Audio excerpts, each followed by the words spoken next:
Сәлем достар, бүгін буханка наннан осындай мини ғана таңғы асқа пицца жасайтын боламыз. Үйіңізде тұрып қалған немесе желінбей тұрған буханка нандарыңыз болса, ешқашан тастамай осындай таңғы ас дайындап жүрсеңіздер болады. Өте дәмді шығады. Ол үшін қараңыздар, сыр және колбаса болса болғаны, осындай буханка нанды дәл ортасынан бөлетін боламыз. Осылай дәл видеодағыдай.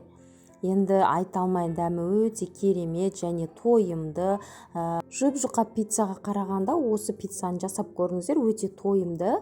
Осы видеоны соңына шейін қарап, дәл менің рецептім бойынша жасап көрсеңіздер, керемет болып шығатын болады. Достар, ең алдымен менің каналыма тіркелмеген болсаңыздар, тіркеліп, подписацияны және қоңыраушаны басып қойыңыздар. Алдағы уақытта керемет рецепттер болады. Осылай турап алдық, және де 4 немесе 5 жұмыртқаны осы бір ыдысқа шағып дайындап аласыздар.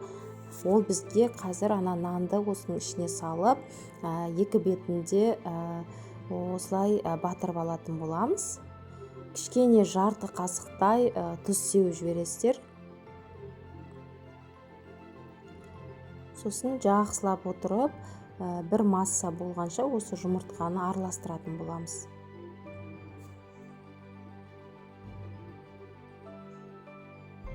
Осылай араластырып, қызып тұрған тапамызға енді осыларды нандарды пісіріп аламыз. Кішкене майды қосамыз.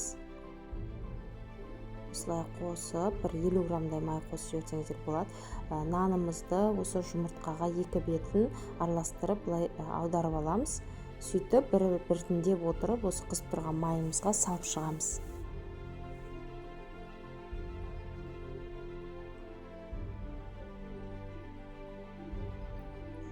Осылай барлығын біртіндеп отырып, пісіріп шығамыз.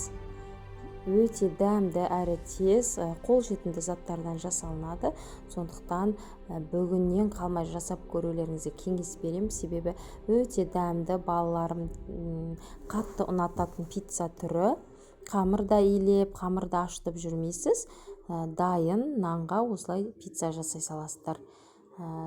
Менің каналыма міндетті түрде тіркелуді ұмытпаңыздар, комментарийға жазып кетіңіздер. Осылай жасап көрген жандар бар ма? Лайк, комментарий қалдыруды міндетті түрде ұмытпаңыздар. Осылай бір 5 минутқа бұқтырып қоясыздар. 5 минуттан кейін ашып, келесі бетін осылай аударамыз. Қараңыздар, осылай піседі, жұмыртқамен араласып.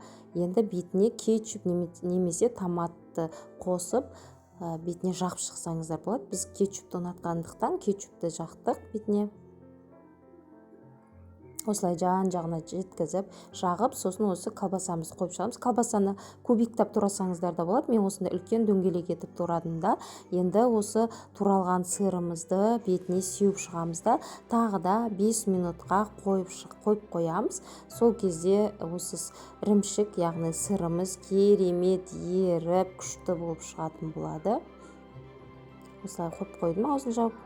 Қараңыздар, осылай еріп жатыр сырымыз. Енді бір тарелкамыз дайындап алып аламыз. Көрдіңіздер ғой, осылай дайын болды пиццамыз. Буханка пиццасы деп аталады. Сондықтан осылай жасап көріңіздер. Алып, енді кесіп сіздерге қазір көрсетемін. Мен 5-тің шайына дайындаған болатынмын. Таңғы асқа болсын, 5-тің шайы болсын, осы тойымды пиццаны дайындап көрсеңіздер болады. Өте дәмді шығады, қараңыздар. Өте жұмсақ. Нанның өзін ғана жаңағы жұмыртқаға қуырмай, осылай бетіне колбаса сырмен дайындап жүрсеңіздер, өте дәмді, тойымды. Күшті шыққан, енді дәмін көріп, балаларыма қатты ұнады. Енді күнде үнемі осындайды жасап жүрем. Сіздер де жасап көрсеңіздер болады. Ал менің каналыма тіркелмеген болсаңыздар, міндетті түрде тіркеліп, қасындағы қоңыраушаны басып, подписацияны басып қойыңыздар. Қоңыраушаны бассаңыз, алдағы уақытта осындай рецепттерді салған кезде бірінші болып сіз көретін боласыз. Барлықтарыңызға көп рахмет. Видеоның соңына шейін көргендеріңізге. Сіздермен бірге болған Айгерім.